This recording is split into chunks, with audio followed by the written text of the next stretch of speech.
প্রশ্নটা একটু দেখো। একটা সি প্রোগ্রাম দেওয়া আছে এবং এখানে কন্টিনিউর ব্যবহার করছে এবং বলতেছে উদ্দীপকের প্রোগ্রামটিতে এইচটিএমএল কতবার প্রদর্শিত করবে। তো আজকে লেকচারে আমরা দেখবো কন্টিনিউ ব্যবহারটা, আসলে কন্টিনিউ ব্যবহার করলে কি হয়, না করলে কি হয়। ধরে নাও এটা আমার সি প্রোগ্রাম।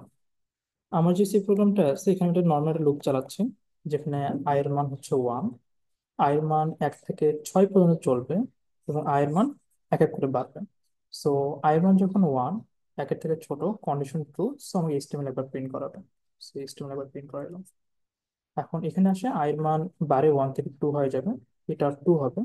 2 6 এর থেকে ছোট, সো এইচটিএমএল আরেকবার প্রিন্ট করাবে। এভাবে আই এর মান বেড়ে 3 হবে, 3 এর জন্য একবার এইচটিএমএল প্রিন্ট করাবে। দেন আই এর মান আপডেট হয়ে 4 হবে, 4 এর জন্য একবার এইচটিএমএল প্রিন্ট করাবে। ঠিক সেম ভাবে 5 এর জন্য এস্টিমেট প্রিন্ট করাবে এবং ঠিক সেম ভাবে 6 এর জন্য এস্টিমেট প্রিন্ট করাবে। তার মানে এখানে এস্টিমেট টোটাল প্রিন্ট হবে 6 বার। এই 1 থেকে শুরু করে এই 6 পর্যন্ত আমার লুপটা চলবে। সো এটা যদি আমরা দেখি, রান করে দেখো, এই হচ্ছে সেম সি প্রোগ্রামটা, ওটা আমি সেম প্রোগ্রামটা এখানে লিখছি হুবহু। এই প্রোগ্রামটা আমি রান করতেছি এবং তুমি রান করলে দেখতে পাবে এখানে এস্টিমেট কয়বার আছে: একটা, দুইটা, তিনটা, চারটা, পাঁচটা, ছয়টা। এখন এই যে সি প্রোগ্রামটা যেটা আছে, এই যে প্রোগ্রাম যেটা আমি লিখে রাখছি, এখানে আমি কিছু চেঞ্জ করব। চেঞ্জ মানে এখানে কন্টিনিউটা অ্যাড করবো। কন্টিনিউ অ্যাড করলে আসলে কি চেঞ্জ হচ্ছে সেটা আমরা দেখি। ওকে, দেখো, সেম প্রোগ্রাম। এখানে যে সি প্রোগ্রামটা ছিল, পুরো সি প্রোগ্রামটা আমি এখানে লিখছি। শুধুমাত্র এক্সট্রা যে অংশটাকে অ্যাড করছে সেটা হচ্ছে এই লাইনটা। সো 1 থেকে 6 পর্যন্ত আমার চলবে। 1, 6 ছোট। ওকে, এইচটিএমএল প্রিন্ট করাবে, সো একবার এইচটিএমএল প্রিন্ট করালো। 1 এর মান আপডেট হয়ে 2 হবে, 2 এর জন্য আবার এইচটিএমএল প্রিন্ট করাবে। 2 এর জন্য এইচটিএমএল প্রিন্ট করাবে। আই মান আপডেট হয়ে 3 হবে, 3 এর জন্য একবার এইচটিএমএল প্রিন্ট করাবে। আই মান আপডেট যখন 4 হবে তখন কিন্তু বলা হচ্ছে আই ইকুয়াল ইকুয়াল টু 4। হ্যাঁ, কন্টিনিউ। কন্টিনিউ মানে এটা মিন করতেছে যে 4 এর জন্য এইচটিএমএল প্রিন্ট করানোর দরকার নাই, সো 4 এর জন্য সে এইচটিএমএল প্রিন্ট করাবে না। সো আই মান আপডেট হবে 4 থেকে কি হয়ে যাবে, 5 হবে। তো 5 এর জন্য সে কি আবার এইচটিএমএল প্রিন্ট করাবে।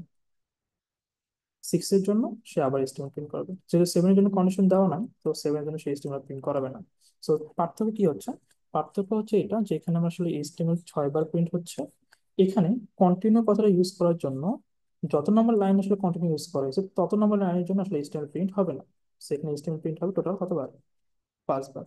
সো এটার জন্য আমি যদি সি প্রোগ্রাম দেখি, এই দেখো, যেখানে আমি কন্টিনিউর জন্য অলরেডি রান করে রাখছি, সেম প্রোগ্রামটা লিখছি আমি।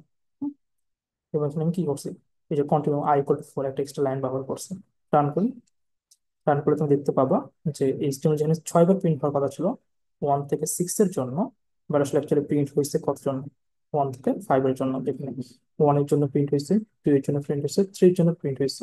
বাট এই লাস্টেরটা হচ্ছে 4 আর 5, 5 আর 6 এর জন্য, 4 এর জন্য প্রিন্ট হয় না।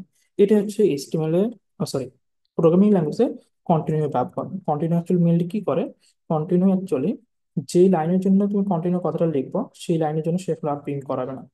কন্টিনিউ যে লাইনের জন্য লিখবো আমি, ওই লাইনের জন্য প্রিন্ট করবে না।